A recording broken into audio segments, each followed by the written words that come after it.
Bem-vindos, profissionais de saúde e segurança do trabalho. Meu nome é Hugo Leite, médico otorrino e médico do trabalho. Estamos então na nossa penúltima aula desse nosso curso de programas de conservação auditiva. Se você ainda não assistiu às aulas anteriores, no final desse vídeo e no nosso canal tem a playlist específica com as 10 aulas, tá? Na última aula, então, nós vamos fazer uma revisão, um apanhado de tudo que nós falamos, tá? Tentando resumir o máximo possível, mas para relembrar os conceitos e organizar tudo que nós falamos para que seja bem fácil e prático para todas as próximas vezes que você tiver que aí elaborar um programa, implementar e gerenciar esse programa de conservação auditiva. Vamos então para esta aula, que é basicamente também, claro, um encadeamento, continuação da aula anterior. Então, nós vamos falar aqui sobre quando solicitar o parecer de especialista e quando abrir uma CAT, relacionado, claro, à saúde auditiva. Bom, nós falamos algumas coisas já, né, sobre a solicitação de pareceres, porque nós estávamos falando ali, então, das audiometrias alteradas. Eu diria que se uma pessoa tem só audiometrias normais, né, ou sequências de exames normais, isso não vai gerar problema nenhum, não vai gerar suspeita nenhuma de doença ocupacional. Só que, qual é o grande problema? O grande problema, como eu já até mencionei em aulas anteriores, é que alterações audiométricas, perdas auditivas, são altamente prevalentes na população. Então, muita gente tem alteração audiométrica, às vezes tem a perda auditiva e nem sabe, e acaba descobrindo por conta de ter que fazer o exame no trabalho. E muitas vezes acaba-se também havendo uma associação equivocada de que, se a pessoa trabalha num ambiente que tem barulho e ela descobriu que tem uma perda auditiva, essa perda auditiva obrigatoriamente seria por causa do ambiente de trabalho. E não é bem assim. Por isso, né, que eu já mencionei que eu acho que os casos de perda auditiva, né, junto com os casos de Ler-Dort ali, são os casos que mais geram confusão em relação a esse nexo de causalidade entre o ambiente de trabalho e aquela doença, porque são doenças que podem acontecer com trabalho, sem trabalho, independente do tipo de trabalho, elas podem existir e é importante saber o que fazer e como diferenciar, separar aí o joio do trigo, beleza? Então, primeiro, sobre o parecer do especialista, nós até comentamos anteriormente, né? O médico do trabalho, e no caso ali o coordenador do PCMSO, que vai ser, claro, o principal responsável por aquele programa que é muito mais abrangente e também pelo programa específico de conservação auditiva, ele tem autonomia para tomar todas as decisões sobre os resultados de monitoramento das audiometrias, tá? E ele, só que eu falo, né? Existe uma gama enorme de coisas dentro do PCMSO que o médico do trabalho vai ter que se preocupar. Ainda mais dependendo, claro, do porte da empresa, né? Do número de funcionários, do número de riscos distintos que existem ali sob essa responsabilidade do médico coordenador. Então, ele pode, né, caso essa não seja a área de expertise dele, ele pode se valer da opinião de especialistas, sempre que houver dúvidas, tá? E aí também não estou falando só de perdas auditivas, num caso para determinar uma aptidão de uma pessoa, às vezes que tem uma insuficiência cardíaca, ele pode pedir a opinião de um cardiologista, pode pedir a opinião de um ortopedista sobre uma pessoa que teve uma fratura e está retornando ao trabalho, enfim, são diversas causas. E no caso da perda auditiva, é importante, né, pode ser importante a opinião de um otorrino. Agora, eu diria que mais importante do que a opinião de um otorrino, e aí eu posso falar isso como otorrino e médico do trabalho, é ter a opinião de um otorrino que entenda bem essas questões relacionadas à saúde ocupacional, tá? Porque, felizmente, eu já vi muitas opiniões boas, mas infelizmente eu já vi muitas opiniões de especialistas falando muitas coisas que não tinham absolutamente nada a ver com a realidade, tá? Demonstrando, assim, às vezes, um total desconhecimento do assunto. Então, assim, eu até falo sempre, né? Sempre, qual é o melhor médico para a gente ir? O melhor médico é aquele que a gente tem boas referências, que alguém já foi, já conhece. É melhor do que você simplesmente correr a lista telefônica ou aquela guiazinha do plano e marcar qualquer médico. Então, médicos bem referenciados são importantes, assim como, nesse caso, para você ter uma opinião, né, que envolve tanta coisa dentro desse mundo burocrático mesmo, até da saúde ocupacional, e dentro de empresas que têm tantas contas a prestar aí, né, para tantas fiscalizações que existem, é importante que você tenha um documento bem feito, uma opinião bem elaborada de um profissional com experiência na área, tá?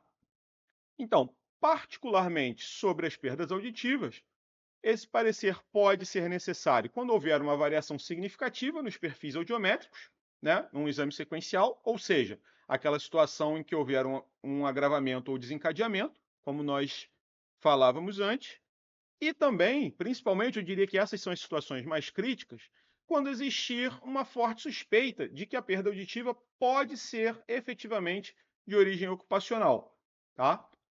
Por quê? Porque, como eu já venho falando e mostrando tudo o que precisa ser feito dentro do programa, todos, absolutamente todos esses fatores que nós mencionamos em todas as aulas anteriores vão ter que ser analisados num microscópio ali, eu diria, com muito detalhe, para que a gente possa chegar a uma conclusão dentro de uma razoabilidade estatística e dentro de uma das boas práticas de um excelente conhecimento técnico, poder dizer se existe a possibilidade ou não daquela perda auditiva ter sido originada por conta do ambiente de trabalho e mais, qual seria a probabilidade disso acontecer?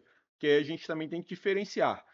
É possível que uma pessoa perca a audição dentro do ambiente de trabalho?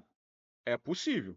Agora, a gente vai analisar, diante de todos os dados, se isso era algo provável ou não, tá certo? Então, como eu falei, a gente vai ter que pegar todas as informações relacionadas ao trabalhador específico no qual foi identificada essa perda auditiva e esmiuçar, detalhar toda a linha de tempo dele, toda a vida laboral dele dentro da empresa, principalmente, claro, relacionada à saúde auditiva, para se chegar a uma análise e poder auxiliar aí o médico do trabalho quanto à emissão da CAT, tá? E que é justamente o nosso próximo tópico. Então, no caso específico da perda auditiva, antes de você emitir uma CAT, você tem que avaliar. Primeiro, a gente até mencionou em aula anterior, a perda auditiva é compatível com o risco ambiental existente? Se você tem que o risco ambiental é o NPSE, né, o nível de pressão sonora elevado, e a pessoa tem, por exemplo, né, uma perda condutiva, uma perda auditiva do tipo condutiva, a gente sabe, né, e está até na NR7 lá também no anexo 2, que a perda auditiva por exposição a nível de pressão sonora elevado, ela é uma perda do tipo neurosensorial, que acomete prioritariamente as frequências de 3, 4 e 6 mil Hz. Então, se a pessoa tem uma perda condutiva nas frequências de 250 a 1000 Hz, ou até que seja de 250 até 8000 Hz, tem perda em todas as frequências, mas é uma perda condutiva, isso não é compatível com aquele risco ambiental. Então, você já consegue descartar o nexo de causalidade. Uma outra pergunta que vocês têm que se fazer: existia de fato um risco capaz de gerar a lesão?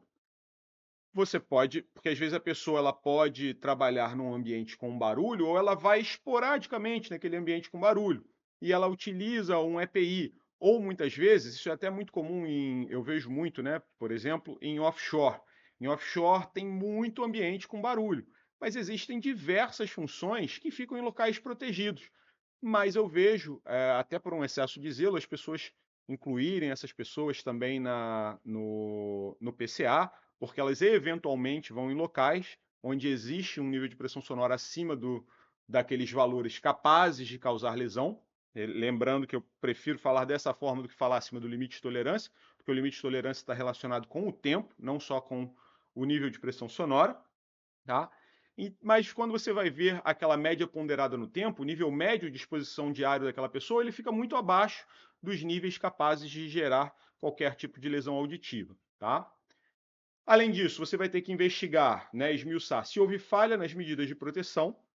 E aí, quando a gente fala das falhas de medida de proteção, teria sido uma dosimetria feita fora da técnica correta, por exemplo, um EPI selecionado que não era adequado para a situação, tá? Entre outras possibilidades. Você vai avaliar se houve falha no treinamento do uso do EPI. Então, é preciso não só treinar, mas comprovar que houve o treinamento. Tá? E também verificar, havia fiscalização constante para o uso correto da proteção? Se também não ficar comprovada a fiscalização, isso também pode ser um problema. A empresa pode receber multas, pode ter que ser obrigada, muitas vezes, até por um agente fiscalizador, a emitir uma CAT. Agora, existem também, é importante eu lembrar aqui o seguinte, desde o início do nosso curso, nós falamos que a gente focaria na questão do nível de pressão sonora elevado, que é o fator de risco mais comum, mais relevante para as perdas auditivas. E agora eu vou mencionar uma outra coisa que pode causar a perda auditiva no ambiente de trabalho. E algumas pessoas podem estar imaginando mil coisas, mas não vão imaginar o que eu realmente quero dizer, que são os acidentes. Então, acidente pode causar perda auditiva e você pode ter, neste caso, uma perda auditiva que não é aquela característica da PAIMPS. Já tive casos de pessoas que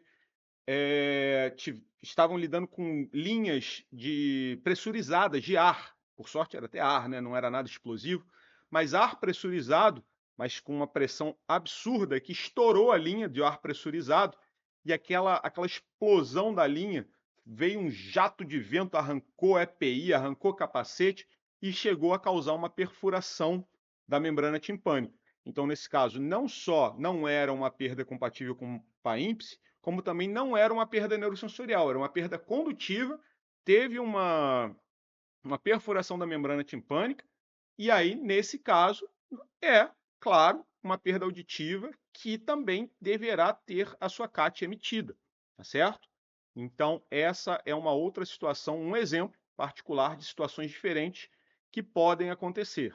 Tá? Então, durante o curso, nós falamos aqui sempre do mais provável, das situações mais comuns, mas, claro, mais uma vez, gostaria de lembrar que vocês devem ficar à vontade para qualquer sugestão de novos temas de vídeos, de novos cursos. Por favor, mandem mensagem aqui mesmo na plataforma ou entrem em contato através do nosso e-mail, telefone, WhatsApp, tá? Próxima aula, então, como eu antecipei, vai ser a de revisão e conclusão, em que a gente vai fazer um apanhado geral de tudo e organizar e estruturar todo o PCA, tentar, né, ali resumir de uma forma bem tranquila todo esse conteúdo para que facilite a linha de pensamento de vocês para a elaboração, implementação e o gerenciamento dos programas de conservação auditiva. Tá certo? Então, mais uma vez, estão aqui os nossos contatos. Por favor, deixem aqui o like no vídeo, compartilhem com outros profissionais também interessados nessa área de programas de conservação auditiva e muito obrigado pela audiência. Até a nossa aula final deste curso. Muito obrigado.